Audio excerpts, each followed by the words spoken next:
Welcome to my channel. Welcome to my channel. So ఇది part 2. Arif గడు ఇప్పుడు పుష్ప సాంగ్కి డ్యాన్స్ చేస్తాడంట. అది కూడా కొంతసేపట్లోనే. సో చూసేసి వెయిట్ చేయండి. ఆరిఫ్ చూడండి ఎంత ఉత్సాహంగా ఉన్నాడో, నవ్వుతాడు. ఇప్పుడు చూడండి మట్టిలో ఆడాడు టిక్కోడు. సో ఇప్పుడు కొంతసేపు తర్వాత మన ఆరిఫ్ పుష్ప సాంగ్కి డ్యాన్స్ చేస్తాడు.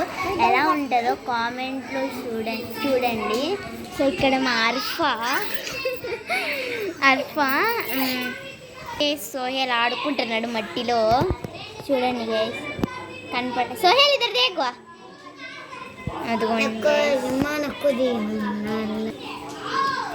మన ఆరిఫ్ కూడా వచ్చేసాడు హ్యాండ్ వాష్ చేసేసుకొని. ఇచ్చిదా కదా. Okay bye guys. కొంతసేపట్లోనే ఇప్పుడు ఆరిఫ్ వాడు పుష్ప సాంగ్కి వస్తాడు. సో వెయిట్ చేయండి ఆ సాంగ్కి. సో ఇదే పార్ట్ 2. సో ఇప్పుడు మేము పొద్దున్న పార్నపల్లి బోట్లో వెళ్తున్నాము. అప్పుడు కూడా వీడియో తీస్తాము, చూసేయండి guys. Bye guys. Love you all.